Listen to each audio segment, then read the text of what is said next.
बहुत ज़्यादा फंडे नहीं है सक्सेस के। वैसे तो अपने साल से पढ़ा रहे हैं तो चार्ट चार्ट अलग से पूरी रेसिपी बता सकते हैं, पर कोई अलग से रेसिपी है नहीं।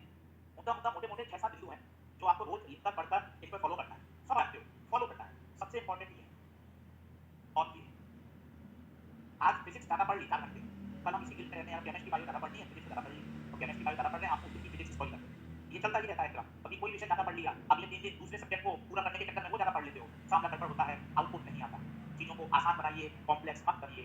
सभी विषय रोज़ पढ़ने हैं, मतलब रोज़ ही पढ़ने हैं, कोई इफ एंड बट नहीं चलेगा। सीधे फॉर्मूले हैं, कोई रॉकेट साइंस मत बनाइए नीट को, बहुत बेसिक है और छोटे-छोटे बच्चे 11वीं 12वीं वाले बच्चे एक बार में निकल जाते हैं। बहुत आसान है, कहीं दिक्कत नहीं। रोज़ पढ़ने हैं, मतलब रोज़ ही पढ़ने हैं। ये हो सकता है बायो, बॉटनी, जूलॉजी आप 40 मिनट पढ़ रहे हैं किसी दिन 50 मिनट ही पढ़ी, पर रोज़ पढ़ने हैं मतलब रोज़ ही पढ़ने हैं। तभी आपका कॉन्फिडेंस बनेगा। दूसरी बात, परीक्षा, सिलेक्शन इसके बारे में नहीं सोचना है।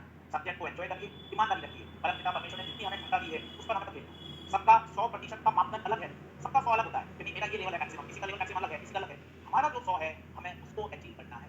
मेरा 100 जैसे है 8 घंटे पढ़ना, 10 घंटे पढ़ना, आपका 100 अलग है, किसी का 100 अलग है। खुद की बायोलॉजिकल क्लॉक को समझिए। पास वाले ने कह दिया, यार मैं तो रात को पढ़ रहा हूँ, मेरे नंबर बढ़िया आ रहे हैं, आप भी रात को पढ़ना शुरू करें। बहुत छोटा सा एग्जांपल है, छोटे बच्चों के लिए, आपको समझता है कि यार ऐसा नहीं चलता, सबकी बायोलॉजिकल क्लॉक सबकी अलग होती है। पास वाले से कोई राय मत लीजिए। 10वीं क्लास में पास वाला बच्चा अलग था, अभी पास वाले दोस्त अलग हैं, मेडिकल कॉलेज में पास वाले दोस्त अलग होंगे, डॉक्टर की प्रैक्टिस करोगे, डॉक्टर बन जाओगे, तब कलीग अलग होंगे। तो आजू-बाजू से राय मत लीजिए, अपने अध्यापक से, अपने टीचर से, इनसे बात करिए। मैं ये कर लेता हूँ, वो पुराने पेपर की जेरॉक्स करा लेता हूँ, सब बेकार है। कहीं मत फँसिए, खुद से कॉम्पिटिशन करिए, बायोलॉजिकल क्लॉक को समझिए, डिसिप्लिन से करिए। एक मोटा-मोटा टाइम टेबल बनाइए, ऐसा नहीं कभी रात में ज़्यादा पढ़ लिए, फिर दिन भर सो रहे हैं, दिन में ज़्यादा पढ़ लिए, रात में परेशान, कुछ नहीं। कम से कम एक क्लॉक तो बनाइए, मोटा-मोटा मैं इतने बजे सोता हूँ, इतने बजे उठता हूँ। कुछ तो अपने लिए करो कि अगले 150 दिन मुझे बहुत बढ़िया निकालने हैं। तीसरा और इम्पोर्टेंट, दिमाग में यही रखना है, मार्च अप्रैल में part test, major test, semi major test होंगे। मेजर हमें यहाँ देना है, फाइनल मेजर कहाँ देना है, अपने सेंटर में। आपने उसको फोबिया बना लिया, एंजाइटी बना ली, आपका परफॉर्मेंस डाउन हो जाएगा। आपने फोबिया लिया और पेपर है, एंजाइटी है, आप डाउन चले जाएंगे। फाइनल हारने के जितने भी कारण हैं वो अलग-अलग डिस्कशन है। मुझे जो समझ में आता है, हमने उसको फाइनल माना, ऑस्ट्रेलिया वालों ने उसको एक मैच माना। ये मोटा अंतर है। हमने फाइनल माना उसको वर्ल्ड कप को, सब 130 करोड़, 135 करोड़ इंडियन टीम, सब media, social media, final, final, final. Australia की टीम को केवल एक क्या माना, मैच। वो ज्यादा अच्छा परफॉर्म कर गए, हम फाइनल के दबाव में रह गए। एक मिसफील्ड हो गया, कैच छूट गया, हम उस प्रेशर में रह गए वो इंडियन टीम, अरे यार अभी मैच छूट गया, कैच छूट गया, अब क्या होगा, आगे लोग क्या कहेंगे, ताने क्या मारेंगे, उसमें हम दबाव में चलते चले गए। हमारे फुटबॉल की नहीं हुआ, फील्डिंग नहीं हुई, हमसे कैच नहीं हुए, हम आउट नहीं कर पाए। हम क्या में रह गए, फाइनल खेल रहे हैं, फाइनल खेल रहे हैं। वो क्या सोच रहे थे, हम एक मैच खेल रहे हैं। ये बहुत बड़ा साइकोलॉजिकल अंतर है, इसलिए हम बिछड़ गए। आप हर टेस्ट को, जो भी सेंटर में टेस्ट होना है टेक्निक आप उसको नीट की तरह दीजिए, हर पेपर नीट की तरह दीजिए, तो जो नीट का पेपर होगा वो आपको नॉर्मल पेपर लगेगा। आप दिमाग में बिठा लीजिए, जो हर पेपर यहाँ होगा जनवरी फरवरी मार्च अप्रैल में, मैं उतने ही तवज्जो से, उतनी ईमानदारी से, उतने ही प्रेशर से वो पेपर सॉल्व करूंगा।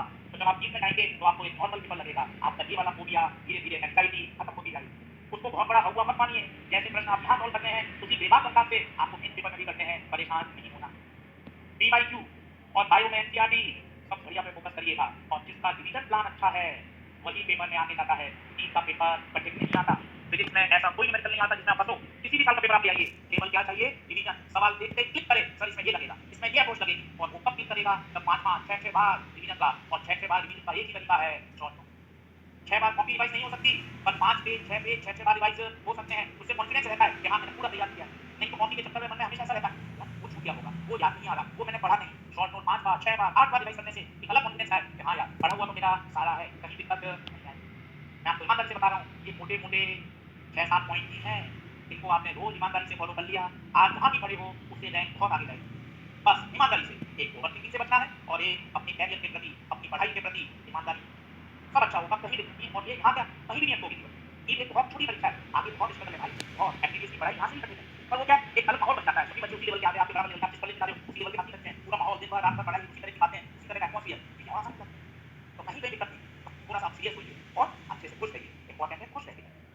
जीवन बहुत जबरदस्त है, कोई ज्यादा इसको और उठना ज्यादा दिमाग कुछ नहीं चाहिए, खुश रहिए, पढ़ते चलिए, धीरे अच्छा होगा। हम ऐसे परीक्षा की तैयारी कर रहे हैं जो ऑलरेडी पिछले 40 साल से 45 साल से हो रही है, लाखों बच्चे पहुंच चुके, कोई नई चीज नहीं है, यही पेपर है। आपको जो टीम पढ़ा रही है वो 20-25 साल से पढ़ा रही है, आपका जन्म नहीं हुआ जब से शारदा सर आयुष पढ़ा रहे हैं भाई साहब, है ना, कब से पढ़ा रहे हैं, सही बात है। इतने अध्यापक इतने हो गए खत्म हमको तो एक एक अक्षर, एक एक शब्द, एक एक चीज, एक एक शब्द का एनसीईआरटी का पोस्टमार्टम पता है। हमारा सौभाग्य है ना, इतने बढ़िया टीचर पढ़ा रहे हैं, कमल सर पढ़ा रहे हैं, जबरदस्त फिजिक्स पढ़ाते हैं, इतना सौभाग्य है, जब एक एक सवाल, एक एक कॉन्सेप्ट वो बता रहे हैं, उस बच्चे से करो लोग पेपर में आ जाएंगे।